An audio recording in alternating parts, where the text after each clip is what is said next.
So there's a lot of to talk about with you. You've done a lot of stuff, even like on your website here, for example, like I took a 365-day vow of silence to raise awareness for animals and promote peace over violence. I want to talk about that. It says here you cycled 5,000 kilometers, got tattooed for 25 hours. You've given over 150 speeches. You do a lot of shit. I'm getting busy, man. Yeah. But this vow of silence, how can you make 150 speeches while you're silent? I'm really good at body language. You're lying, bro. I bet by now you are, yeah? Yeah, I got real good, man. I'm the charades expert around here. You didn't speak for an entire year? I'll be honest with you. Yes, I did not, man. But a few words slipped out about 5 times, just by accident. But what were the words? I was listening. Fuck, shit, bitch. Young shit, some shit like that. I don't even remember, man. They were just random words that they just went out before I could catch them. But yeah, man, I did a whole year deliberately not speaking, and nothing deliberate came out. I want to test accidents. I want to quickly test your language. You say you're really good with body language. Tell me you want me to turn the lights off.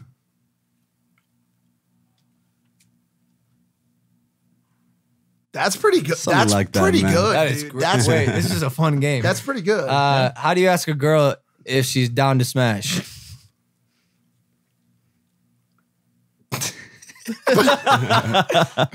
That's kind of Wait, dope. that looked like you were trying to shit? have sex with a baby. To be quite honest with you, It's not a perfect science, man. okay. I see. No, I see what's going on. not. Here. It's really not a perfect He science. didn't label the 200 arrests that took place on the tour. No, but that's. I mean, You can't put it all on the side, man. whenever I'm sick and I can't speak and my voice is not up to par, I'm not gonna lie, dude. I feel powerless. I feel like I can't do anything. Well, that was the point, man, because the animals who I was doing a vow of silence for, they're basically voiceless as well. I mean, actually not so much because they have a voice. They're speaking in their own languages. A pig, for example, as you guys probably know, you hear all them grunts, with their body language included and the sounds they make, they saying 80 different things that we're aware of. So they're speaking, but the problem is it's falling on deaf ears. Their screams, their cries, we don't actually hear it. We don't pay attention to it because we view them as so much less than us that it just doesn't really register that it's something we should actually care about. And that's due to a lot of conditioning and brainwashing for us to believe in this form of discrimination that some lives matter more than others. So not to disagree with you, and I don't want this to be taken out of context or the wrong way, but there's a lot of people, especially I know where I came from, the flyover states, middle America, who would argue that pigs are indeed less than us. You would testify otherwise. Oh, well, I mean, in many ways, look at what we've done, man. We're very sophisticated and we're incredible, an incredible species, one of millions though. And what we have in common is what I'm talking about. We all have a heart, we all have a brain, we all feel pain, suffer, want to live, don't want to die. If I stab you in the throat, it feels the same as if I stab a dog or a dolphin or a whale or a pig in the throat. So yeah, in some ways, of course, we're superior. And in some ways, different animals are superior when it comes to, different things in the way how they can communicate over miles, or the way that they can find a position in the world that they return to after years of not being there in just different ways. So, but obviously, yeah, what we do is incredible, but it doesn't justify us enslaving them, breeding them into existence for the sole purpose of killing them so we can harvest the meat from their bodies or their eggs or their milk. Is there any world that you see that as being an okay thing to do? In a world where it's necessary. And I wouldn't say that it's okay. I would say a necessary evil, it ain't good, but it's necessary. But we're not cavemen anymore. We've evolved to a point where we no longer need to kill and eat other beings to survive and thrive. We've got the science behind us. We've got the technology behind us. We've got the access to these delicious plant-based foods right here. So, and it goes further than that. Now we can get meat that is made from plants that tastes the same, that's healthier, better for the planet. No one needed to get their throat slit for that. You had those Impossible burgers. Yeah, I love the burgers, man. And they got Impossible 2.0 now, which is supposed to be even better. Motherfucker. We actually had them. It's impossible. We tried that already. We all had them here. That Yeah, brand, yeah. That What'd you brand think of that? They're great. They're great. good. They're Evan fantastic. here, who hates alternative burgers, when he bit it, he had no idea.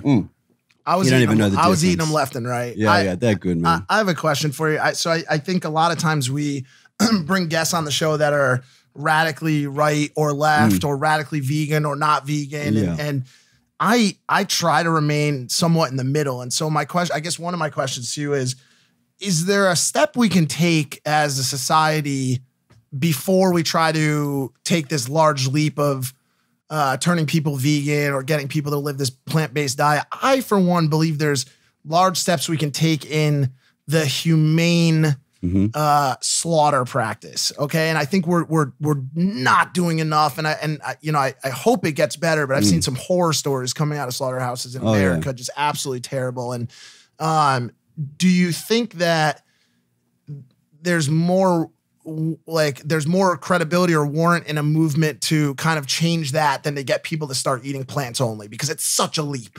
It seems like such a leap, and I totally understand that because for 26 years of my life, I was eating just as much meat as anybody. You sick fuck. I know, I'm a fucking monster, man. I know. But I think that what you're asking for is something that can't exist. A humane way to enslave, a humane Holocaust, a humane murder. I don't think those things exist. So I don't think you can use the word humane, which means to show compassion, when we're talking about taking the lives of sentient beings who do not want to die. So I don't think that's a good way to do it. Is that an approach? Is that a step we can take to reduce their suffering on the way to abolishing animal slavery?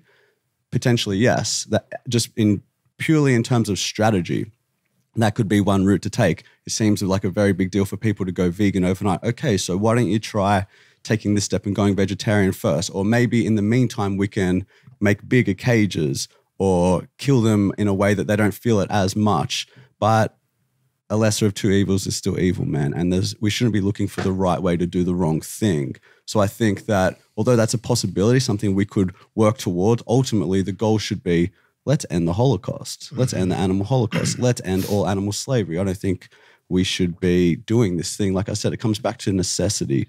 When we know that we can get every single essential nutrient we need from a plant-based diet and a B12 supplement, and that's all we need to get it all. You think that's realistic? I do, man. I think it's actually the only realistic way to go, because currently we're wasting 16 times more land, 13 times more water, 11 times more oil. We're producing 50 times more greenhouse gas emissions. We are killing ourselves. 1 in 4 people die in a heart disease.